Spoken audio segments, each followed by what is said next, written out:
Hello मेरे प्यारे toppers, welcome to BSA. I hope आप सभी लोग बेस्ट होंगे और अपनी स्टडी को बहुत बेहतर तरीके से कर रहे होंगे। मेरे प्यारे साथियों, मेरे प्यारे छात्र छात्राओं एवं जितने भी मेरे टॉपर्स ब्रिजिशियन से, उन सभी का एक बार फिर से स्वागत करता हूँ आज एक और नई क्लास के अंदर। साथियों, जैसा कि आप सभी को पता है कि हम सभी लोग अपने एनसीईआरटी के अकॉर्डिंग साथियों 3 चैप्टर को बहुत ही विधिवत तरीके से पढ़ा है, एक एक प्रश्न को हल किया है विद कॉन्सेप्ट के साथ एक एक प्रश्न को हमने हल किया है प्रश्नावली 3.3 तक। जो प्रश्न वेरी इंपॉर्टेंट थे उनको और बहुत बेहतर तरीके से मैंने बताया और सारे सवाल मैंने हल करवाया है आपको चैप्टर 1 से लेकर चैप्टर 3 तक। आज मैं इस वीडियो में बात करने वाला हूँ आप सभी के लिए, आज इस क्लास में बात करने वाला हूँ आप सभी के लिए मोस्ट इम्पोर्टेंट टॉपिक्स जो साथियों फर्स्ट चैप्टर, सेकंड चैप्टर और थर्ड चैप्टर से हैं, उनको कैसे कवर किया जाता है, उनके पीछे किन किन फार्मूलाज का उपयोग किया जाता है, किन किन सूत्रों का उपयोग किया जाएगा, इसी के ऊपर आज बात करने वाला हूँ।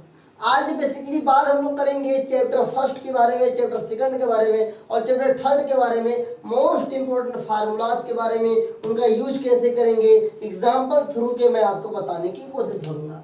तो आप सभी लोग साथियों अपने रफ कॉपी को, अपने फेयर कॉपी को, जो भी आपके पास कॉपी हो उसे ओपन कर लीजिए और पेन अपने पास व्यवस्थित कर लीजिए। कहीं एकाग्र जगह पर बैठकर स्टडी शुरू कीजिए, क्योंकि साथियों जब आप किसी चीज को कंसंट्रेट होकर एकदम ध्यानपूर्वक समझने की कोशिश करते हैं तो आधी चीज तो क्लास टाइम पर ही आपकी पक्की हो जाएगी। अगर आप ईमानदारी से पढ़ाई करते हैं और जो चीज मैं समझाता हूं आप समझते जाते हैं तो आपका अधिकतर टॉपिक साथियों क्लास के टाइम तक क्लियर हो जाएगा। तो आइए शुरू करते हैं आज की इस क्लास को। बहुत ही वेलकम करते हुए आप सभी का चैप्टर आपका फर्स्ट होगा। चैप्टर फर्स्ट आपका क्या है? चैप्टर फर्स्ट जो आपका है वो रियल नंबर। क्या है? Real number. ध्यान दीजिएगा, चैप्टर फर्स्ट जो आपका है वो रियल नंबर है।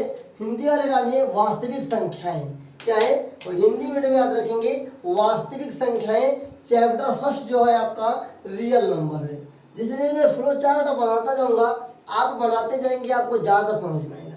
देखिए चैप्टर फर्स्ट में आपको ज्यादा दिमाग लगाने की जरूरत नहीं है। आज से कुछ समय पहले इसका सिलेबस जो था चैप्टर फर्स्ट का अकॉर्डिंग टू एनसीईआरटी और एंड आपके क्लास 10th में, जो कि रियल नंबर के अंदर बहुत कुछ आप पहले था, शांत आसान था और नौसान्य था, लेकिन अब ये सब नहीं आता है। इस बार 2025 बोर्ड एग्जाम के लिए जो साथियों सिलेबस जारी हुआ है यूपी बोर्ड के द्वारा, उसमें केवल 2 सवाल आएंगे, 2 प्रकार के सवाल।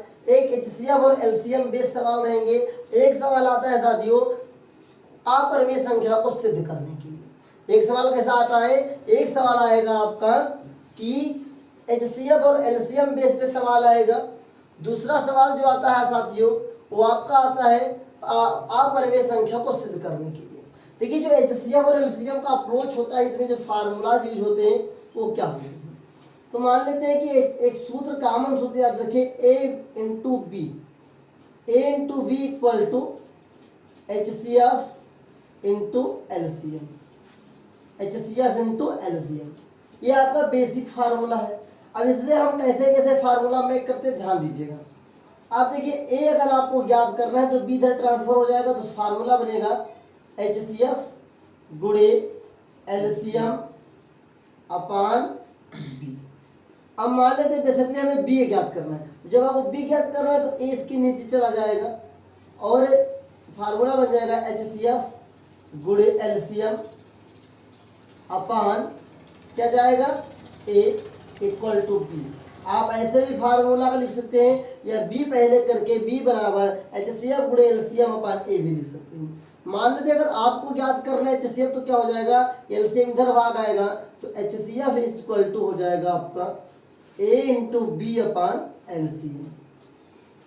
ओके, अब मान लेते आपको एलसीएम ज्ञात करना है तो एचसीएफ इधर आ जाएगा साथियों, तो एलसीएम इक्वल टू क्या हो जाएगा A into B upon HCF. I hope आपको इतना जरूर समझ में आया होगा और यही फार्मूला है जो आपकी प्रश्नावली 1.1 को हल करने में मदद करती है। ए क्या है? तो ए कोई संख्या है, बी कोई दूसरी संख्या है। सवाल दे दिया जाएगा कि बताइए, ध्यान दीजिए, सवाल दिया जाएगा आपके सामने, जो सवाल आएगा कि किन्हीं दो संख्याओं का एलसीएम, ध्यान दीजिए, किन्हीं दो संख्याओं का एलसीएम 45 है, किन्हीं दो संख्याओं का एलसीएम 45 है और उनका एचसीएफ 5 है, और उनका एचसीएफ 5 है। यदि उनमें से एक संख्या 5 है, तो बताइए दूसरी संख्या क्या होगी। आई होप आप समझ गए होंगे। कुछ इसी प्रकार से प्रश्न पूछे जाते हैं। इसी प्रश्न के इसी सूत्र के आधार पे मैंने आपको पूरी क्लास आपको दे के रखी है। लगभग 2-3 क्लास मैंने ली है चैप्टर फर्स्ट एक्सरसाइज 1.1 की, और बहुत ही विधिवत तरीके से आपको समझाया है। आज जो हम बात कर रहे हैं केवल टर्मिनोलॉजी के ऊपर बात करेंगे, चैप्टर फर्स्ट की हो चाहे चैप्टर सेकंड की हो। जहां पर मुझे ज्यादा लगेगा कि आपको एग्जांपल देने की जरूरत है, वहां जरूर दूंगा साथियों। तो इस चैप्टर में केवल आपको बात की जाती है साथियों, a इंटू बी क्या है साथियों, कभी कभी दे देता है कि दो संख्याओं का गुणनफल a इंटू बी क्या है, दो संख्याओं का गुणनफल है। a इंटू बी क्या है, दो संख्याओं का गुणनफल है। एचसीएफ क्या है, तो दो संख्याओं का एचसीएफ है। एलसीएम क्या है, जो दो संख्या लेंगे उसका एलसीएम। एक तो ये हो जाता है साथियों। एक फार्मूला और आप पढ़ते हैं, एक फार्मूला होता है a equal to B Q plus R. ध्यान दीजिएगा, एक फार्मूला होता है a equal to B Q plus R. इसे बोलते हैं यूक्लिड विभाजन एल्गोरिथम। आप सभी लोग लिख लेंगे आपकी जानकारी के लिए। a equal to B Q plus R, इस फार्मूले का नाम है यूक्लिड विभाजन एल्गोरिथम, यूक्लिड विभाजन एल्मा। आई होप आपको समझ में आ रहा होगा। अब a क्या है, b क्या है, q क्या है, r क्या है, इसको मैं आपको डिजाइन करके बताता हूँ। देखिए ये लिखा कैसे जाएगा, तो यूक्लिड बाबा ने एक नियम दिया था कि जो a कोई संख्या है, a क्या है, कोई संख्या है। अगर a को किसी संख्या b से भाग करते हैं, यहाँ पर हमें q प्राप्त होगा, और q के साथ साथ हमें r भी प्राप्त होगा। अब आप शायद कुछ ना कुछ जानने लगे होंगे। q क्या है, तो q क्वोशिएंट जिसे साथ भागफल बोलते हैं। क्या बोलते हैं, भागफल बोलते हैं। r क्या है, r आपका रिमाइंडर जिसे बोलते हैं शेषफल। क्या बोलते हैं, शेषफल। और साथियों ये क्या है, b, तो b डिवाइजर जिसे भाजक बोलते हैं। क्या बोलते हैं, भाजक। और a क्या है, डिवाइडेंड है जिसे बोलते हैं भाज्य। क्या बोलते हैं, भाज्य।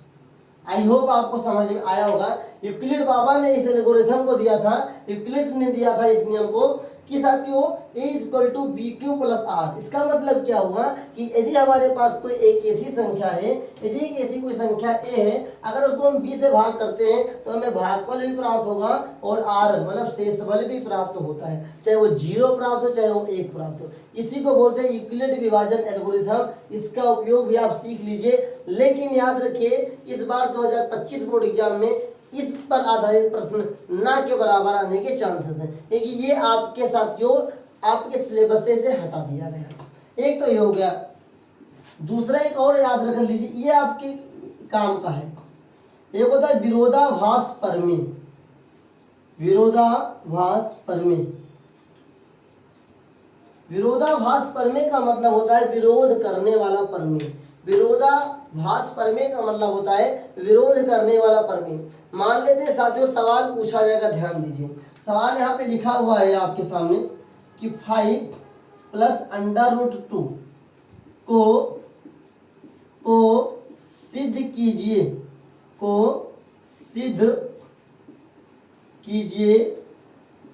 कि यह अपरिमेय संख्या, यह एक अपरिमेय संख्या है। क्या है, एक अपरिमेय संख्या है। चलिए मेरे बाबा, मेरे बच्चों, आपको समझ में आएगा, कैसे आएगा। सवाल इसी प्रकार से एक सवाल आता है, इस पे याद रखिएगा। आने के चांसेस रहते भी हैं और ना रहते भी हैं। इसमें से भी एक सवाल आने के चांसेस रहता है साथियों। लिखा है विरोधाभास प्रमेय का उपयोग यहाँ पर करते हैं हम लोग। सवाल पूछा जाएगा 5 प्लस अंडर रूट 2 को सिद्ध कीजिए कि यह एक अपरिमेय संख्या है। मेरे प्यारे टॉपर्स, इसको लगाने के लिए साथियों विरोधाभास प्रमेय का उपयोग किया जाता है। इस क्लास में हम लोग आज बात कर रहे हैं केवल कि किस सूत्र का कहाँ पर उपयोग करेंगे, इसके लिए आप सभी को अगर इनके सॉल्यूशंस को देखना है, इनके विधिवत जानकारी देखना है, इन प्रश्नों को हमने हल कैसे किया है, हल कैसे किया जाता है, तो इसके ऊपर क्लास आपकी ऑलरेडी है। प्लेलिस्ट पर जाइए, चैप्टर फर्स्ट या मैथ्स की इंपॉर्टेंट वीडियो की प्लेलिस्ट को खोलिए, चैप्टर फर्स्ट की वीडियो, चैप्टर सेकंड की वीडियो, चैप्टर थर्ड की वीडियो ऑलरेडी वहां पर पड़ी हुई है। इसी सत्र 2024-25 के लिए जो बोर्ड एग्जाम 2025 को टारगेट करके बनाया गया है, आप सभी लोग देख लीजिए और अपने बैकलॉग को मजबूत कर लीजिए। ये जून का महीना आपके लिए वेरी इंपॉर्टेंट है साथियों। आइए आगे बात करते हैं। तो हमने क्या बताया, रियल नंबर में यही 3 चीज से आगे कुछ नहीं पूछा जाएगा। इसको तो ना के बराबर अगर याद रखोगे तो कोई दिक्कत नहीं है, पर जानकारी के लिए आपको बता दिया होगा यूक्लिड विभाजन एल्गोरिथम है साथियों। यूक्लिड बाबा ने इसे दिया कि ए कोई संख्या है, बी साथियों भाग करने वाली संख्या है, क्यों साथियों भागफल है, आर क्या शेषफल है। यहाँ पे साथियों मैंने फार्मूलाज आपको बता दिया है और एक विरोधाभास प्रमेय मैंने बता दिया है। ये विरोधाभास प्रमेय का इंटरेक्टिव ये उपयोग होता है कि ये विरोध करता है। लेकिन ऑलरेडी हम जानते हैं साथियों ये 5 + √2 एक अपरिमेय संख्या, लेकिन फिर भी इसे सिद्ध करना है, कहते ना, हम जानते हैं काम में कि वो चोर है हमारे सामने वाला, फिर भी उसे सिद्ध करना है कि भैया वो चोर है कि नहीं। तो ठीक उसी प्रकार से विरोधाभास प्रमेय काम करता है कि देखने तो 5 √2 5 + √2 क्या है, अपरिमेय संख्या है, लेकिन फिर भी इसे सिद्ध करना है, फिर भी सिद्ध करना है। यही तो विरोधाभास प्रमेय है। जैसे गांव में आपके घर पे, आपके पड़ोस में कुछ ऐसे लोग होंगे जो मुराही करते हैं, आपसे पनिशमेंट करने के लायक है वो लोग, लेकिन फिर भी उन्हें सिद्ध करना पड़ेगा कि वो दुष्ट है या नहीं। तो देखने तो दुष्ट है, हम जानते भी हैं, लेकिन सिद्ध करना पड़ेगा दुष्ट है, तभी आप उन्हें सजा दे सकते हैं। ठीक उसी प्रकार विरोधाभास प्रमेय ये कहता है कि अगर कोई संख्या सदैव अपरिमेय है तो फिर भी आप सिद्ध करके बताइए कि अपरिमेय है या नहीं। आई होप आपको समझ में आ रहा होगा। और इसी के ऊपर से विधिवत क्लास सॉल्यूशन मैंने आपको दे दिया है अकॉर्डिंग टू एनसीईआरटी की जो मोस्ट इंपोर्टेंट क्वेश्चंस हैं, जो आपके इस बार सिलेबस में है, जो आपकी इस बार किताब में है, उन्हीं को मैंने हल करवा दिया है। एक एक प्रश्न बहुत ही आसान तरीके से, बहुत ही कॉन्सेप्टर के साथ, विथ कॉन्सेप्ट मैंने सिखवाया है, बहुत ही कॉन्सेप्ट के साथ लगवाया आपको। तो आ जाइए एक बार उसे देख लीजिए। शुभम सर ने आपकी विरोधाभास प्रमेय को बहुत ही अच्छे से समझाया है और मैंने आपको साथियों एक्सरसाइज 1.1 से HCF LCM वाले सवाल को बहुत ही अच्छे तरीके से समझाया है। तो ये तो हो गए चैप्टर फर्स्ट की रणनीति। आइए चैप्टर सेकंड की ओर चलते हैं और देखते हैं चैप्टर सेकंड अपना क्या है। मेरे प्यारे बच्चों, अब हम लोग बात करने जा रहे हैं चैप्टर सेकंड के बारे में। तो आप नया पेज खोलिए और डालिए चैप्टर सेकंड। क्या डालेंगे, आपका चैप्टर सेकंड है साथियों, और चैप्टर सेकंड का क्या नाम है, पॉलिनोमियल्स। क्या नाम है, से हिंदी में बोलते हैं बहुपद। इस बार मैं हिंदी वालों के लिए लिख दिया हूँ बहुपद, और इंग्लिश में बोलते हैं पॉलिनोमियल्स। क्या बोलते हैं साथियों, इंग्लिश में बोलते हैं पॉलिनोमियल्स। आई होप आपको समझ में आ रहा होगा। और आप जैसे जैसे आगे बढ़ते जाएंगे आपको और ज्यादा समझ में आएगा कॉन्सेप्ट। आज की क्लास केवल कॉन्सेप्ट बेस है कि कैसे हम बेस बनाएंगे इस चैप्टर को लेकर। जब भी आप चैप्टर को, किसी भी चैप्टर को पढ़ने जाएं, चाहे वो सोशल स्टडी हो, मैथ हो, कोई भी सब्जेक्ट हो, एनी सब्जेक्ट, अगर आप जिस चैप्टर को पढ़ने जा रहे हैं, अगर उस चैप्टर के बारे में आप पहले रिव्यू ले लेते हैं, पहले कॉन्सेप्ट जान जाते हैं, तो आपको उस सवाल को लगाने के लिए, उस चैप्टर को पढ़ने में बहुत कुछ मदद मिल जाएगी। कहते ना साथियों कि जिसे मान लो शादी घर पे होती है, तो क्या शादी वाले दिन सब प्लानिंग की जाती है? नहीं, शादी से पहले ही प्लानिंग कर ली जाती है। किस हलवाई को बनवाया जाएगा, कौन सा खाना बनेगा, कहाँ पे कार्ड बटेगा, कहाँ पे कार्ड छपेगा। ठीक उसी प्रकार से कोई भी चैप्टर आप पढ़ते हैं किसी भी सब्जेक्ट में, तो पहले रणनीति बनाइए कैसे पढ़ना है और उसमें क्या पढ़ना है। तो साथियों हम पढ़ेंगे चैप्टर सेकंड अब पॉलिनोमियल्स, जिसे बोलते हैं हिंदी में बहुपद। अब बहुपद है क्या? पद मतलब साथियों आप जानते हैं कि या इसका पद बहुत ऊंचा है, मतलब स्थान। पद मतलब स्थान मान लो। बहु मतलब अनेक, बहु मतलब अनेक, ध्यान दीजिएगा मेरी बात को। बहु मतलब अनेक और पद मतलब स्थान। तो अनेक पद वाले समीकरण को बहुपद कहा जाता है। मेरे प्यारे ध्यान दीजिएगा। अब बहुपद कई प्रकार के होते हैं। बहुपद का घात भी होता है और बहुपद के साथ गुणांक भी होता है। तो आइए समझते हैं गुणांक और घातांक, या गुणांक और घात कहते किसे। घात अलग चीज होता है, घातांक अलग चीज होता है। घातांक अलग चीज होता है और घात अलग चीज होता है, ध्यान से समझिएगा। मान लेते हैं पहले पद के आधार पर देखते हैं साथियों। पद के आधार पे अब देखिए मेरे प्यारे साथियों, 2-3 पहले एग्जाम्पल एकदम जैसे लिखा 2x आपके सामने लिखा हुआ है। फिर मान लेते हैं लिखा हुआ है 2x² + 1, फिर लिखा हुआ है 6x³ + 4x² + x + 1। क्या लिखा हुआ है आपका, मान लेते हैं ये मान लेते हैं 0√2x प्लस √3।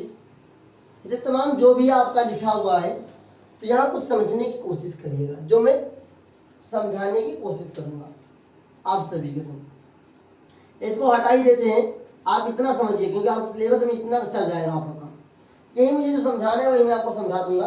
और यहीं से 2-3 चीज़ समझ, पहले पद के आधार पर समझ लीजिए और इन्हीं उदाहरण का उपयोग करके हम आपको घात और घातांक वाला भी समझा देंगे। ध्यान से समझिएगा। देखिए, पद का मतलब स्थान होता है। पद का मतलब क्या हुआ साथियों? पद का मतलब एक स्थान हो गया। स्थान का मतलब क्या हुआ साथियों? प्लेस हो गया। ये साइनोनिम्स के रूप में जानिएगा। पद का मतलब स्थान हो गया और स्थान का मतलब प्लेस हो गया। प्लेस याद रखिए, आपने प्लेस वैल्यू भी पढ़ा होगा अपने प्राइमरी क्लासेस में, बस उसी का कॉन्सेप्ट यहाँ पे यूज करने वाले हैं। देखिए, ये क्या है? ये अकेला बैठा हुआ है, तो ये हो गया एक पदीय। क्या हो गया साथियों? ध्यान दीजिएगा, ये एक पदीय हो गया। ये अकेला बैठा हुआ है तो ये होगा एक पदीय। यहाँ पर कितने लोग हैं? 1 2 है तो द्विपदीय। क्या हो गया साथियों? द्विपदीय। ध्यान दीजिएगा, यहाँ पर क्या है? 1 2 3 4। अब 4 हो गया तो बहुपदीय। क्या हो गया? बहुपदीय लिख सकते हैं या 4 पदीय लिख सकते हैं। क्या लिख सकते हैं? बहुपदीय लिख सकते हैं या 4 पदीय लिख सकते हैं। चलिए हम बहुपदीय लिखते हैं। क्या लिखते हैं? बहुपदीय। अब मान लेते एग्जाम्पल आपके पास लिखा हुआ है 2x² प्लस 3x प्लस 2। ये क्या है? इसमें 3 पद है तो त्रिपदीय है। क्या है? त्रिपदीय। त्रिपदीय बहुपद क्या है? ये एक पदीय बहुपद है, द्विपदीय बहुपद, इसे साथियों चतुर्पदीय बहुपद भी बोल सकते हैं। चलो चतुर्पदीय लिख देते हैं। क्या लिख देते हैं? चतुर्पदीय, ज्यादा सही रहेगा। चतुर क्या है? चतुर्पदीय। क्या है? चतुर्पदीय। और ये साथियों ध्यान दीजिएगा, चतुर्पदीय ये आपका त्रिपदीय। मैंने आगे पीछे लिख दिया, उसे आप घबराइएगा नहीं कि मान लो भैया 3 के बाद 4 आता, 4 के बाद 3 क्यों लिख दिए, वो आपका मैटर नहीं। आपको समझने की कोशिश कीजिए कि पद के आधार पे, प्लेस के आधार पे बहुत सारे होते हैं, लेकिन साथियों आप समझिए पद होता क्या है। पद मतलब स्थान। तो ये अकेला है तो एक पदीय बोलेंगे, 2 है तो द्विपदीय बोलेंगे, 3 है तो त्रिपदीय बोलेंगे, 3 से ज्यादा है तो बहुपदीय भी बोलते हैं, और उसको प्लेस गिनकर भी आप लिख सकते हैं। ये तो पद हो गया, ये तो पद हो गया। आइए इन्हीं एग्जाम्पल्स के आधार पे हम लोग समझते हैं घात और घातांक। समझते हैं पेपर में जो आपका काम आता है वो घातांक आता है। क्या आता है? घातांक से बोलते हैं डिग्री। क्या बोलते हैं साथियों? डिग्री। घातांक को डिग्री बोलते हैं। क्या बोलते हैं? डिग्री। अब ध्यान से समझिएगा मेरी बात को। घातांक का मतलब घात, घात से बना घातांक, और घात को हम समझते हैं पावर के रूप में। घात को हम समझते हैं साथियों पावर के रूप में, और घात से बना हुआ है घातांक। अब समझिए घात कहते किसे हैं? तो जो भी साथियों आपके पास है बहुपद, उसकी पावर को जितनी पावर लिखा हुआ है उसे घात कहते हैं। अब समझो साथियों, इसके ऊपर कोई पावर नहीं, तो जहां पर कोई पावर नहीं उसे एक बोलेंगे। तो पहला एक पदीय होने के साथ एक घातीय बहुपद है, एक घातीय बहुपद है, और इसका घातांक कितना होगा? डिग्री कितना होगा? 1। डिग्री बोलते हैं जिस बहुपद की हम बात करते हैं उसकी सबसे बड़ी पावर को। डिग्री किसे बोलते हैं? जिस बहुपद की हम बात करते हैं उसकी सबसे बड़ी पावर को साथियों डिग्री कहा जाता है। आई होप आपको समझ में आया होगा। यहाँ पे सबसे बड़ी डिग्री कौन सी? इसकी डिग्री 2 हो जाएगी, तो सबसे बड़ी पावर इसकी 2 है। यहाँ पे सबसे बड़ी पावर 3 है, इसकी डिग्री 3 हो जाएगी। तो आई होप आपको ये समझ में जरूर आया होगा कि पद के आधार पे पद किसे कहते हैं, घातांक किसे कहते हैं। अब आइए यहाँ पे गुणांक समझते हैं। क्या समझते हैं? गुणांक समझते हैं। कोफिशिएंट जिसे बोलते हैं साथियों, कोफिशिएंट जिसे बोलते हैं, इसको भी समझना वेरी इंपॉर्टेंट है। अब देखिए साथियों, क्योंकि हम लोग पढ़ रहे हैं बहुपद, और बहुपद में साथियों कई पद होते हैं, और इसमें साथियों आपने चर और अचर पढ़ के रखा है। चर किसे कहते हैं? चर किसे कहते हैं साथियों? जो बदल जाए, जिसे वेरिएबल्स बोलते हैं। क्या बोलते हैं? वेरिएबल्स। अल्फाबेट के जितने भी लेटर्स हैं, अल्फाबेट के जितने भी लेटर्स हैं, ए से लेकर जेड तक, ए से लेकर जेड तक जितने भी लेटर्स हैं उन्हें चर बोलते हैं। और गिनती में ये 1 से लेकर अनंत तक जितनी भी संख्या है उसे अचर बोलते हैं। तो याद रखिए साथियों, अगर साथियों मेरी बातों को ध्यान से समझिएगा, अगर कोई भी साथियों लिखा हुआ है पद, कोई भी साथियों बहुपद लिखा हुआ है, वो अगर उसमें साथियों x है, वो x आपका क्या है? x आपका साथियों चर वाला पार्ट है, चर वाला पार्ट है, और x के संग जो नंबर लगा होता है उसी को बोलते हैं गुणांक। क्या बोलते हैं साथियों? गुणांक। इंग्लिश में बोलते हैं कोफिशिएंट। क्या बोलते हैं? गुणांक। ध्यान दीजिएगा मेरी बात को, ये साथियों क्या है? गुणांक। क्या है? गुणांक। जो ये साथियों एक्स या वाई जो भी लिखा होता है उसके साथ में जो आपका होता है उसे गुणांक बोलते हैं, और गुणांक के साथ साथ साथियों इसे कोफिशिएंट बोला जाता है। तो अब आप लोग जान चुके हैं कि घातांक किसे कहते हैं। पद के आधार पे साथियों बहुपद कितने आधार होते हैं, घात किसे कहते हैं, घातांक किसे कहते हैं, गुणांक भी समझ गए होंगे। अब सवाल जो आपके बोर्ड एग्जाम में आता है वो इस वक्त जो आता है साथियों, ये सब साथियों आपकी जानकारी के लिए बताया हूँ, इससे एग्जाम में इफेक्ट पड़ भी सकता है और नहीं पड़ भी सकता है, लेकिन अब जो बताने जा रहा हूँ वो मोस्ट इंपॉर्टेंट है साथियों, इससे से ही सवाल छपने वाले हैं 2025 बोर्ड एग्जाम में। कैसे? शून्यांक होता है, क्या होता है साथियों, शून्यांक, ध्यान से समझिएगा मेरी बात को। शून्यांक इंग्लिश में बोलते हैं जीरोज। शून्यांक साथियों एक होता है अल्फा होता है, एक होता है बीटा होता है, एक होता है गामा, लेकिन इस वक्त जो आपके प्रेजेंट में यूपी बोर्ड सिलेबस में हो गया और अल्फा और बीटा वाला है, अल्फा और बीटा वाला है, तो समझिएगा ध्यान से, शून्यांक हमारा क्या है साथियों, अल्फा कामा बीटा वाला है।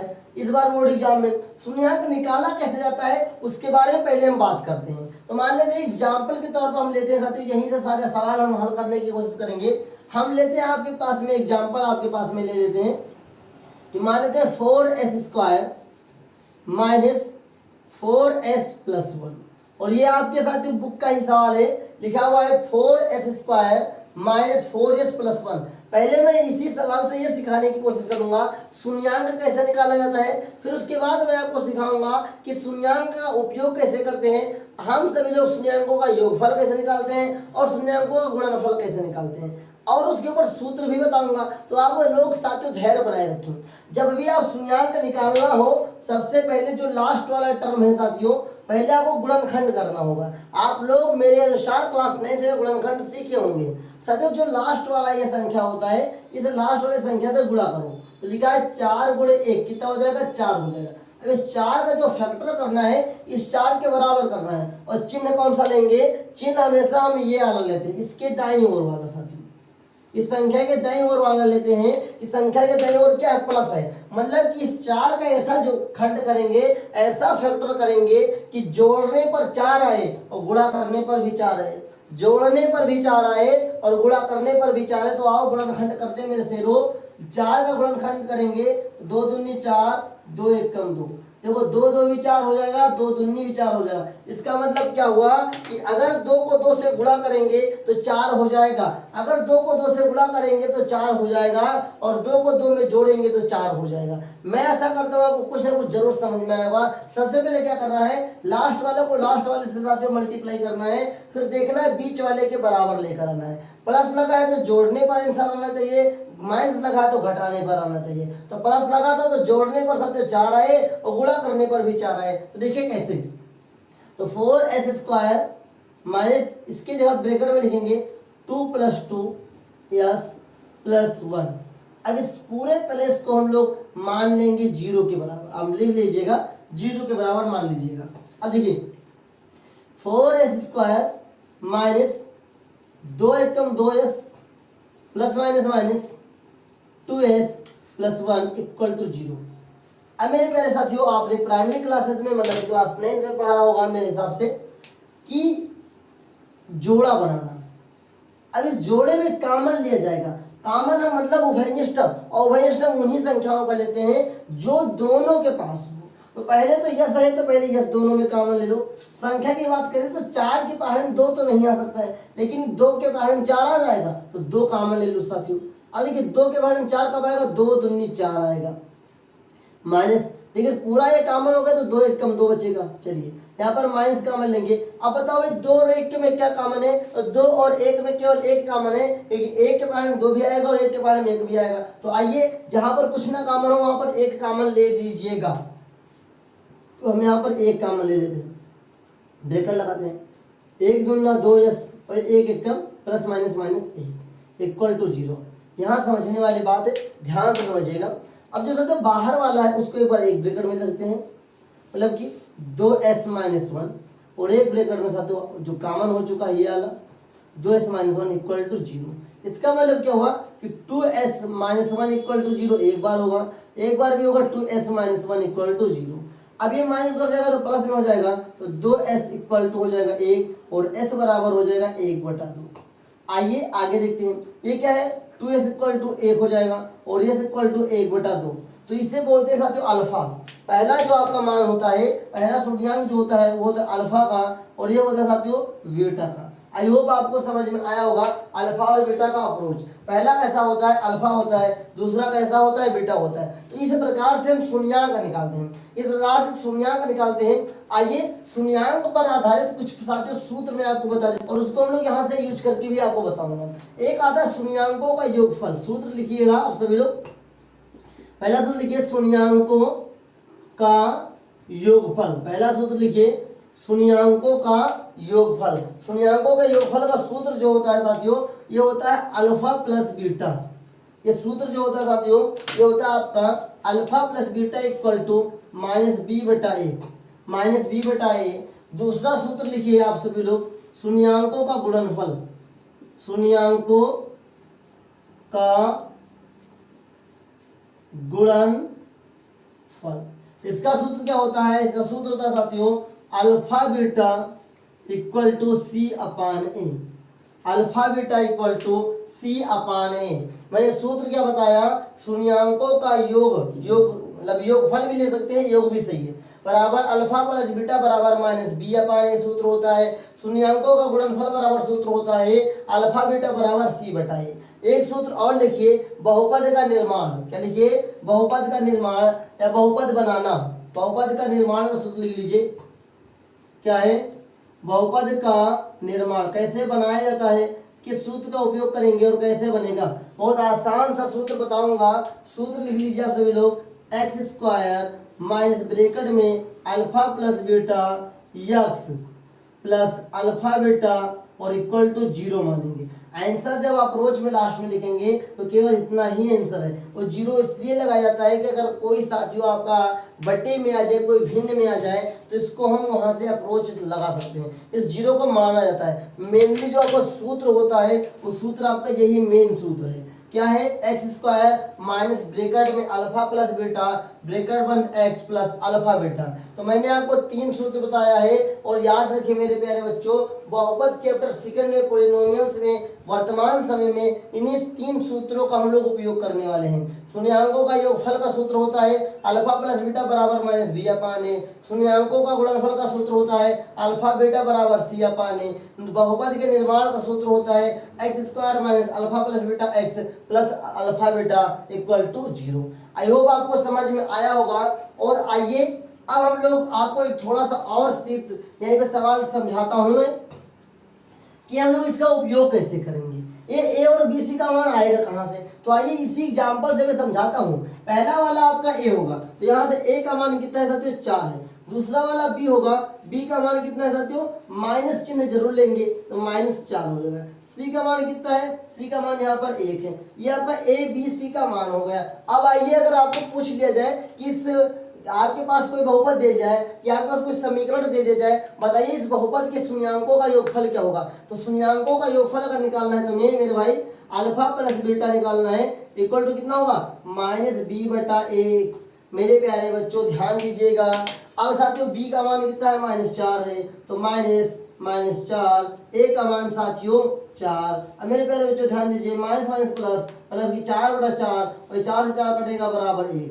आई होप आपको समझ में आया होगा। ये हो गया शून्यांकों का योगफल निकालने के लिए। अब पूछ लिया जाए मेरे भाई कि बताओ शून्यांकों का गुणनफल क्या होगा, तो सूत्र लगाइएगा अल्फा बीटा बराबर सी बटा ए। क्या लगाएंगे, सी बटा ए। मेरे प्यारे बच्चों क्या लगाएंगे, सी बटा ए लगाएंगे। और ध्यान दीजिए सी का मान कितना है, सी का मान 1 है, ए का मान कितना है 4, तो यही आपका आंसर हो जाएगा। मतलब कि इसके योगफल का मान आएगा 1, गुणनफल का मान आएगा 1/4। मेरे प्यारे बच्चों आई होप आपको समझ में आया होगा। आइए अब मेरे प्यारे बच्चों सवाल क्या दूसरा पूछा जा सकता है आपसे। मान लेते हैं इसी का उपयोग करके अब आपके पास एक सूत्र और दे दिया जाए, आपसे बोल दिया जाए कि किसी बहुपद का या उस बहुपद का निर्माण कीजिए, उस बहुपद का निर्माण कीजिए जिनके शून्यांकों का योगफल 1 है तथा उनके गुणनफल 1/4 है। सवाल कैसे पूछा जाएगा कि उस बहुपद का निर्माण कीजिए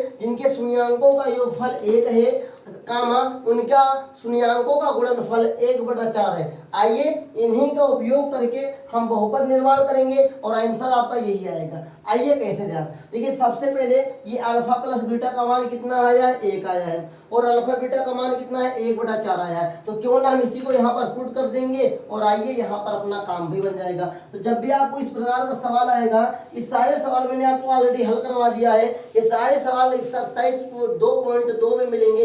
इनका पूरा सोल्यूशन मैंने आपको वीडियो लेक्चर में दे दिया है, बहुत विधिवत तरीके से समझाया है। तो इस क्लास के बाद एक बार जरूर देखिएगा अपनी जानकारी को और अधिक अपडेट करने के लिए। देखिए साथियों, लिखा हुआ x स्क्वायर तो हमेशा यही से लिख देंगे, माइनस अल्फा प्लस बीटा का मान कितना है, 1, तो 1 गुणे x हो जाएगा, प्लस अल्फा प्लस बीटा का मान कितना है, 1/4 है, तो 1/4 इक्वल टू मैंने 0 मानने के लिए बोला था, मान लीजिए। अब आइए आगे देखते हैं। हमारा आप सभी से निवेदन है कि आप सभी लोग ध्यानपूर्वक समझिएगा इस सवाल को। यहाँ पर देखिए 4 है, यहाँ पर केवल 1 है, यहाँ पर केवल इसको कुछ नहीं तो 1 मान लेते हैं।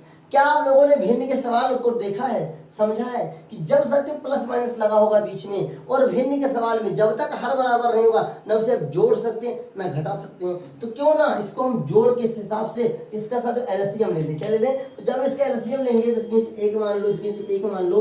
अब यहाँ पर विचार है तो यहाँ पर 4 से गुणा होगा मेरे प्यारे बच्चों की नहीं होगा, यहाँ पर 4 से गुणा होगा कि नहीं होगा, अवश्य होगा। आप सभी लोग कहेंगे अवश्य होगा। तो मेरे प्यारे जब मैंने इसको 4 से गुणा किया तो क्या हो गया, 4x स्क्वायर हो गया माइनस 4x हो गया प्लस 1, यहाँ पे हमने 4 कॉमन ले लिया, इक्वल टू 0। क्या हो गया, इक्वल टू 0। अब इसको भी एक नीचे 1 मान लो, क्रॉस मल्टीप्लाई करो, 4 0 में 0 हो जाएगा। तो आंसर क्या आएगा, 4x square minus 4x plus 1। यही आपका आंसर है। आई होप आपको समझ में आया होगा, आई होप आपको समझ में आ रहा हो। मैं आशा करता हूँ कि आपने इस क्लास में इस चैप्टर के लिए जो मैंने बताना था आप समझ गए होंगे कि शून्यांकों का योगफल का सूत्र अल्फा प्लस बीटा बराबर माइनस बी बटा ए होता है। शून्यांकों का गुणनफल का सूत्र अल्फा बीटा बराबर सी अपान ए होता है। बहुपद का निर्माण X square minus alpha plus beta bracket में एक्स ब्रैकेट बंद X plus alpha beta equal to 0।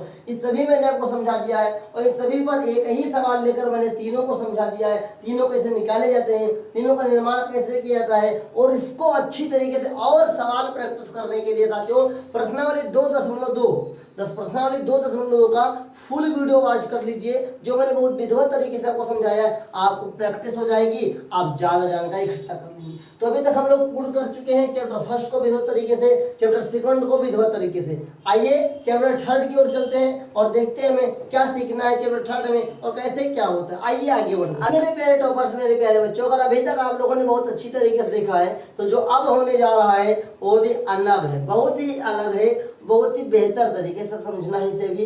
इससे सवाल आपके बोर्ड एग्जाम में बहुत ही महत्वपूर्ण सवाल आते हैं और बहुत ही कॉन्सेप्टर सवाल आते हैं, बहुत ही कॉन्सेप्ट बेस्ड सवाल है। ऐसा ट्रिक मैं आपको सिखाऊंगा, ऐसा मैं 20 आपका मजबूत कर दूंगा इस चैप्टर को लेकर, क्या आप साथियों निश्चिंत हो जाएंगे। तो आइए इस चैप्टर का नाम डालेंगे, चैप्टर आपका थर्ड है। क्या है? चैप्टर थर्ड है और चैप्टर थर्ड का जो नाम है वो 2 चर वाले रैखिक समीकरण युग्म है। क्या डालेंगे? 2 चर वाले रैखिक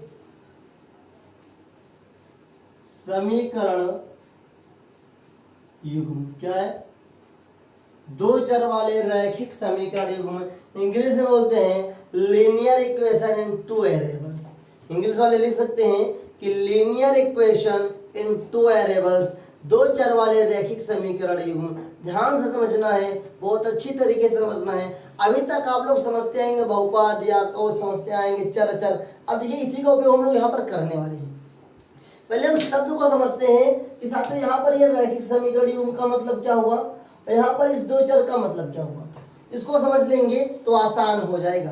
देखिए 2 चर का मतलब क्या हुआ कि एक्स वाई जेड अल्फाबेट जितने भी आपके हैं, ए से लेकर जेड कर जितने भी आपके लेटर्स हैं वो सब चर हैं। क्या है? मैंने आपको ऑलरेडी बता रखा है, जैसे इंग्लिश बोलते हैं वेरिएबल्स, ये बोलते हैं वेरिएबल्स। अब तो यहाँ पर 2 लिखा है, मतलब कि ये तो निश्चित हो गया, यहाँ पर 2 होंगे, कोई भी 2 हो सकता है, ए बी हो सकता है, एक्स वाई हो सकता है, एम एन हो सकता है, एस टी हो सकता है, वाई जेड हो सकता है, एक्स जेड हो सकता है, कुछ भी हो सकता है। एक्स वाई भी हो सकता है। तो आइए सिंपल लैंग्वेज जो आपके एग्जाम के लिए जो आपके बुक्स में है वही हम लेते हैं। दो चर वाले रैखिक समीकरण का एक उदाहरण मैं आपको समझा देता हूँ। जिस सवाल लिखा होगा इस प्रकार से लिखा होगा कि 2x + 3y = 10। दूसरा इसी समीकरण में होगा कि 4x + 6y = 20। ध्यान से समझिएगा। मान लेते हैं इस प्रकार से आपको कोई सवाल दिया गया, यही आपके दो चर वाले रैखिक समीकरण है। दो चर कैसे हो गए हैं तो ध्यान से समझो। एक चर ये हो गया, एक चर ये हो गया। और रैखिक समीकरण युग्म कैसे हुआ तो देखिए साथियों, युग्म मतलब जोड़ा, दो समीकरण है। और रैखिक का मतलब होता है लीनियर। लीनियर हम उसे कहते हैं जो एक लाइन में हो, जिसपे कोई पावर ना हो। क्या कहते हैं? जिसमें कोई पावर ना हो उसे कहते हैं रैखिक समीकरण। मेरे अगर कोई समीकरण ऐसा लिखा हुआ है जिसपे कोई पावर नहीं है, जिसपे कोई पावर नहीं है, कोई पावर नहीं है तो भैया एक पावर तो होगा ही, एक जो कि गिना नहीं जाता है। इसमें एक के साथ जो पावर में गिना नहीं जाता है, इसलिए साथियों उसे कहेंगे रैखिक समीकरण। युग्म इसलिए लग गया क्योंकि यहाँ पर दो है इसलिए पे युग्म लग गया। दो चर इसलिए लिखा गया क्योंकि दो चर हैं, एक्स वाई भी हो सकता है या साथियों एस टी हो सकता है, एम एन हो सकता है, ओपी हो सकता है, कुछ भी हो सकता है। एक्स वाई जेड में से कुछ भी हो सकता है। ए से जेड लेकर कोई भी लेटर हो सकता है जो आपके दो चर में यूज किया जा सकता है। युग्म का मतलब बताया जोड़ा है। रैखिक समीकरण का मतलब बताया जिसकी पावर केवल एक हो, मतलब एक से अधिक ना हो साथियों, उसे रैखिक समीकरण कहते हैं। ये आपको समझ में आया तो आगे मैं डन करता हूं और आगे समझने की कोशिश कीजिए। अब साथियों जो किसमें सवाल क्या क्या पूछे जाते हैं तो सवाल पूछे जाते हैं कि बताइए ये रैखिक समीकरण प्रतिच्छेद है, संपाती है या समांतर है। इसके साथ में पूछा जाता है ये संगत है या असंगत है। साथ में ये भी पूछे जाते हैं इसकी कितने हल हैं, एक हल है, दो हल है या अनेक हल है या कोई हल नहीं है। और इसके बाद जो सवाल आपसे पूछा जाता है इस चैप्टर से वो पूछा जाता है प्रतिस्थापन विधि और विलोपन विधि। प्रतिस्थापन विधि और विलोपन विधि। तो आइए एक एक करके इस क्लास में हम लोग सीखते हैं बहुत ही बेहतर तरीके से। सबसे पहले साथियों हम कंडीशन आपको अप्लाई करना सिखाते हैं। ध्यान से समझिएगा। अब यहाँ पे मेरे प्यारों ध्यान से समझिएगा, यहाँ पे पहले कुछ वैल्यूज को आपको निकालना सिखाऊंगा। ये आपका ए है, ये आपका बी है, ये आपका सी है, ये बी है, ये बी है, ये सी है। मान लेते समीकरण एक है, समीकरण दो है। तो समीकरण ए से क्या निकलेगा, ए1 का मान। तो साथियों आपने अभी पहले सीखा गुणांक, मैंने आपको साथियों चैप्टर 2 में बताया था गुणांक, वही इसका यूज करेंगे। यहाँ पे एक्स गुणांक क्या है, दो, तो गुणांक केवल लिखा जाता है। ए बी1 का मान क्या होगा, गुणांक 3 हो जाएगा। C1 का मान कितना है, 10 हो जाएगा। आइए ध्यान से आगे बढ़ते हैं। साथियों यहाँ पे A2 का मान कितना हो जाएगा, 4 हो जाएगा। यहाँ पे B2 का मान कितना हो जाएगा, 6 हो जाएगा। C2 का मान कितना हो जाएगा, 10। अगर आप लोग साथियों रैखिक समीकरण से ये वैल्यू निकालना सीख गए, ये वैल्यू निकालना सीख गए तो आपका बहुत सारा फायदा करेगा। क्योंकि साथियों संगत, असंगत, प्रतिच्छेद, फलाना ढिमकाना जो इस प्रकार के सवाल आते हैं, संपाती हो गया, थोड़ी गलती हो गई, यहाँ पे 20 होना चाहिए। चलिए आगे बढ़ते हैं। अगर इस प्रकार के वैल्यू निकालना सीख गए A1 B1 C1 A2 B2 C2, तो आइए अब हम लोग आगे सीखते हैं कैसे क्या अप्लाई करना है। अगर साथियों इस प्रकार की कंडीशन आ जाए स्थिति कि A1/A2 does not equal B1/B2, अगर कुछ इस प्रकार से हमारे पास स्थिति आ जाती है मेरे प्यारे बच्चों, तो उसे बोलते हैं प्रतिच्छेद। और रेखा कैसी होगी और रैखिक समीकरण में कैसा होगा, प्रतिच्छेद होगा। क्या होगा, इंग्लिश मीडियम वाले परेशान मत हो, मैंने उनके लिए भी व्यवस्था करके रखी है, उनके लिए भी बताया जाएगा इसी क्लास में, उनको इंग्लिश में अप्रोच कर दिया जाएगा। लेकिन जो समझा रहा हूँ समझ लो, चाहे वो मीडियम इंग्लिश हो चाहे वो हिंदी हो, सवाल एक ही तरीके से लगता है, केवल लिखा केवल इंग्लिश हिंदी जाता है। सवाल लगाने का एक ही तरीका होता है, इसलिए आपको समझने की कोशिश करनी होगी। देखिए साथियों, अगर A1/A2 does not equal B1/B2 है तो रैखिक समीकरण कैसा होगा, प्रतिच्छेद होगा। अगर कोई रैखिक समीकरण प्रतिच्छेद है तो केवल उसके एक हल होंगे। क्या होंगे, केवल एक हल। क्या समझिएगा जो मैं समझाना चाहता हूँ, मैं क्या समझाना चाहता हूँ कि अगर साथियों कोई रैखिक समीकरण इस प्रकार से है कि A1/A2 does not equal B1/B2, तो कैसा होगा, प्रतिच्छेद होगा। और प्रतिच्छेद वाले को साथियों संगत में, प्रतिच्छेद वाले को केवल एक हल होता है। आइए अगली कंडीशन देखते हैं। अगली कंडीशन है कि A1/A2 इक्वल होगा B1/B2 और ये भी इक्वल होगा C1/C2 के। अगर कुछ इस प्रकार से स्थिति आ जाती है मेरे प्यारे बच्चों, अगर कुछ इस प्रकार से स्थिति आ जाती है तो उसे बोलते हैं समपाती। क्या बोलते हैं साथियों मेरे प्यारे बच्चों? समपाती। क्या बोलते हैं? समपाती। वो अगर कोई साथियों रैखिक समीकरण समपाती है तो उसके अनेक हल होंगे। क्या होंगे? अनेक हल। क्या होंगे साथियों मेरे प्यारे बच्चों? अनेक हल। अनेक हल कितने होंगे? अनेक हल होंगे। चलिए आगे देखते हैं। अगर कोई अगली स्थिति ऐसी आ जाए मेरे प्यारे बच्चों कि तो A1/A2 बराबर तो हो जाए B1/B2 का, लेकिन ये वाला सेक्शन ना बराबर हो C1/C2 का। मेरे प्यारे बच्चों ध्यान से समझिएगा, अगर कोई ऐसी स्थिति आ जाए कि A1/A2 बराबर हो जाए B1/B2 का, लेकिन ये बराबर ना हो C1/C2 का, तो उसे बोलते हैं साथियों समांतर। और रैखिक समीकरण युग्म कैसा होगा? समांतर। ध्यान दीजिएगा, समांतर। और समांतर वाले का कोई हल नहीं होता है। समांतर वाले का कोई हल नहीं होता है। समांतर वाले का कोई हल नहीं। ध्यान दीजिए, कैसे कोई हल नहीं होगा? देखिए समांतर लाइन ऐसी जाती है, एक लाइन ऐसी जाएगी, एक लाइन ऐसी जाएगी। और याद रखिए, जब तक कोई रैखिक समीकरण युग्म किसी दूसरे से टकराएगी नहीं, कोई दूसरे से टकराएगी नहीं, तब तक कोई हल नहीं निकलेगा। यहाँ पर एक जगह पे टकराएगी साथियों तो इसके केवल एक हल निकल सकते हैं। यहाँ पर कई जगहों पे टकरा सकती है इसलिए इसके अनेक हल होंगे। और यहाँ पर कहीं टकराएगी नहीं इसलिए इसके कोई हल नहीं होंगे। एक चीज और समझिए मेरे प्यारे बच्चों पार्टी कि क्या समझना है, अगर कोई रैखिक समीकरण युग्म प्रतिच्छेद है मतलब केवल एक हल है। अगर कोई रैखिक समीकरण युग्म ऐसा है इसके या तो एक हल है या अनेक हल है, एक हल है या अनेक हल है, उसे कहते हैं संगत। क्या कहते हैं? संगत। ध्यान दीजिएगा, उसे क्या कहेंगे मेरे प्यारे बच्चों? उसे कहते हैं संगत। क्या कहते हैं? संगत। आई होप आपको समझ में आया होगा। उसे कहते हैं संगत। अगर कोई रैखिक समीकरण युग्म ऐसा है इसके कोई हल नहीं है, उसे बोलते हैं साथियों असंगत। क्या बोलते हैं? असंगत। ध्यान से समझिएगा जो मैं समझाना चाहता हूँ, उसे बोलते हैं असंगत। क्या बोलते हैं? असंगत। मेरे प्यारे बच्चा पार्टी, आई होप आपको समझ में आ रहा होगा धीरे धीरे। मैंने अभी आपको क्या बताया? मैंने आपको बताया कि कोई ऐसी स्थिति आ जाए जहां पर A1/A2 does not equal B1/B2, उसे कहेंगे प्रतिच्छेद होगा। और प्रतिच्छेद है तो केवल उसके एक हल होंगे, और केवल एक हल है तो इससे होगा संगत। क्या है? संगत। अगर कोई ऐसी स्थिति आ जाए कि A1/A2 बराबर है B1/B2 का बराबर C1/C2, उसे कहेंगे संपाती। और संपाती है तो अनेक हल होंगे, और अनेक हल है तो संगत होगा। आइए आगे बढ़ते हैं। फिर लिखा A1/A2 बराबर B1/B2 बराबर नहीं है C1/C2 का, उसे कहेंगे समांतर। और समांतर के कोई हल नहीं है इसलिए असंगत है। अब इंग्लिश में समझ लो, प्रतिच्छेद को कहते हैं इंटरसेक्शन। प्रतिच्छेद को कहते हैं इंटरसेक्शन, केवल एक हल, ओनली वन सॉल्यूशन। संगत को बोलते हैं कॉन्स्टेंट। क्या बोलते हैं? कॉन्स्टेंट। अब आगे देखिए, संपाती को इंग्लिश में बोलते हैं कंक्लूजन। अनेक हल होंगे मतलब मेनी सॉल्यूशन। संगत कॉन्स्टेंट। फिर मैंने बताया समांतर पैरेलल लाइन होंगे, कोई हल नहीं, don't any solution. Don't any solution. फिर क्या? असंगत। असंगत बोलते हैं इनकॉन्स्टेंट। क्या बोलते हैं? इनकॉन्स्टेंट। आई होप आपको समझ में आया होगा। आइए आपके मन में उठ रहा होगा कि इस सवाल को कैसे हल किया जाता है। तो जो सवाल मैंने एग्जाम्पल के रूप में लिया है इसी को हल करके दिखाऊंगा कैसे हल किया जाता है, और देखेंगे इसमें से प्रतिच्छेद है, संपाती है कि समांतर है, क्या संगत है या असंगत है। देखिएगा मेरे प्यारे बच्चों, सबसे पहले आपको जब सवाल हल करेंगे सवाल लिख लेंगे और A1 B1 C1 A2 B2 C2 का मान निकाल लेंगे। उसके बाद कॉमन फार्मूला लिखेंगे A1/A2 बराबर B1/B2 बराबर C1/C2।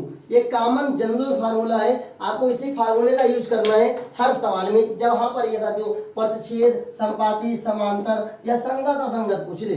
देखिए संपाती इस प्रतिच्छेद के बाद ही तो संगत आया है, समांतर के बाद ही तो असंगत आया है। तो जब तक ये दो नहीं पता कर पाओगे कि इसमें से दोनों में से क्या है तब तक संगत का पता नहीं लगने वाला है। जब तक तुम समांतर का पता नहीं लगा पाओगे तब तक तुम असंगत का भी पता नहीं लगा सकते हो, क्योंकि एक दूसरे पर ये डिपेंडेंट है साथियों।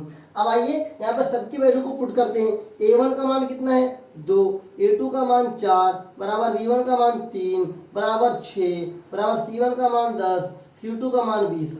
अब मेरे प्यारे बच्चों अगर ये कट रहा है तो आप काट भी सकते हैं। कैसे? देखिए 2 एकम 2, 2 दूनी 4, 3 एकम 3, 3 दूनी 6, 10 एकम 10, 10 दूनी 20। तो यहाँ पे आप लोग एग्जाम्पल क्या होगा? 1/2 बराबर 1/2 बराबर 1/2। मेरे प्यारे बच्चों बताओ इसमें से क्या होगा? तो यहाँ पे सूत्र कौन सा अप्लाई होगा ये देख लीजिए। यहाँ पे सूत्र कौन सा अप्लाई है? यहाँ लिखेंगे, कैसे लिखेंगे, यहाँ पर A1/A2 बराबर B1/B1/B2 बराबर C1/C2 है। अब कैसे आप लोग स्टेटमेंट लिखेंगे, इतना सवाल लगाने के बाद जो साथियों सही होगा वो लिख लीजिएगा। अगर ये बराबर नहीं तो यहाँ पर कट लगाइएगा, ये बराबर नहीं तो यहाँ पर कट लगाएगा, तीनों बराबर है तो हमने लिखा यहाँ पर A1/A2 बराबर B1/B2 बराबर C1/C2 है। ये कंडीशन यहाँ पर अप्लाई होती है, तो हमें क्या लिखना है, यहाँ पर A1/A2 बराबर B1/B2 बराबर C1/C2 है। इसलिए दी गई रैखिक समीकरण युग्म, लिख लीजिए आप सभी लोग कैसे लिखना है, इसलिए दी गई रैखिक समीकरण युग्म क्या है, संपाती है। दी गई रैखिक समीकरण युग्म संपाती है, इसलिए इसके अनेक हल होंगे। अतः यह संगत है। तीनों मैंने एक ही सवाल में आपको समझा दिया मेरे प्यारे बच्चों। कभी कभी साथियों संगत पूछेगा तो केवल हाँ ये संपाती इसलिए संगत है, अगर संगत नहीं पूछा है तो संपाती लिखने के बाद छोड़ देंगे। कैसे लिखेंगे, यहाँ पर A1/A2 बराबर B1/B2 बराबर C1/C2 है, लेकिन अगर केवल संपाती पूछा है कि संपाती है कि प्रतिच्छेद है, समांतर है, तो लिखेंगे यहाँ पर A1/A2 बराबर B1/B2 बराबर C1/C2 है। अतः यह रैखिक समीकरण युग्म क्या है, संपाती है। अगर इसके बोले संगत है क्या, संपाती है इसलिए संगत है। तो आई होप मेरी बातें आपको समझ में आई होंगी, और शुरू से लेकर अंत तक अगर आपने इस क्लास को पूरा अच्छी तरीके से देखा है तो मैंने चैप्टर फर्स्ट के बारे में पूरा कॉन्सेप्ट आपको पूरा बेस समझा दिया, चैप्टर सेकंड के बारे में जो बहुपद है उसके बारे में पूरा एक एक चीज मैंने आपको समझा दिया, चैप्टर थर्ड जितना बेहतर हो सकता था मैंने उतना बेहतर आपको समझाया। इससे बेहतर अगर आपको समझना है तो आगे समझ ही नहीं पाओगे, अगर ज्यादा दिमाग अपना लगाए तो पूरा उलझ जाओगे। जो तरीका, जो फ्लो चार्ट मैंने बता दिया है, जो तरीके से मैंने समझा दिया है, इसके बाद ये जो मैंने आपको बना दिया है, ऐसे आप बनाइए कॉपी में, इसको समझिए। जो मैंने समझा दिया कि ये बराबर नहीं होगा तो परिच्छेद होगा, संगत होगा, ये बराबर है तो संपाती होगा, संगत होगा, ये बराबर नहीं है तो समांतर होगा, संगत होगा। इससे आसान नहीं हो सकता मेरे प्यारे, बहुत आसान मैंने आपको समझाया। तो आई होप आपको समझ में आया होगा। इसके बाद जो चैप्टर थर्ड में बचता है वो बचता है प्रतिस्थापन विधि और विलोपन विधि। इसमें कोई कॉमन सा फार्मूला नहीं होता मेरे प्यारे बच्चों, इसमें ट्रिकी बेस होता है और मेथड होता है, कैसे किसको हल किया जाता है। तो आपकी अगर डिमांड होगी तो अलग से प्रतिस्थापन विधि और अलग से विलोपन विधि के ऊपर क्लास ले ली जाएगी। लेकिन इससे पहले मैं आपको बता दूं कि सबसे पहले मैंने चैप्टर थर्ड जब शुरू किया था पढ़ाना, उसको मैंने यहाँ पर बता दिया था। और साथियों चैप्टर थर्ड की पूरी क्लास आपकी खत्म हो चुकी है ऑनलाइन, चाहे वो ऑफलाइन हो। चैप्टर थर्ड मैंने बहुत अच्छी तरीके से विलोपन विधि भी, प्रतिस्थापन विधि भी, समस्याओं पर आधारित प्रश्न भी सब आपको हल करवा दिया गया है। तो जाइए चैनल पर साथियों प्लेलिस्ट ओपन कीजिए मैथ और टारगेट बैच को लेकर 2025 को, और जितने चैप्टर फर्स्ट लेकर चैप्टर थर्ड तक है उन सभी क्लास को एक बार देख लीजिए, सारा रिवीजन आपका हो जाएगा। और अगर आप नहीं पढ़े तो आपका रिवीजन के साथ साथ जो यहाँ पर रिवीजन हो जाएगा वहाँ पर जाएंगे नया आप पढ़ लेंगे। आई होप आपको समझ में आया होगा। और आज किस क्लास से आपने क्या सीखा कमेंट में बताइएगा जरूर। मैंने इसमें कुछ ना कुछ अलग आपको सिखाने की कोशिश की है और बहुत ही बेसिक से पढ़ाया है। अगर आप थोड़ा सा भी दिमाग लगाएंगे तो आपको समझ में जरूर आएगा।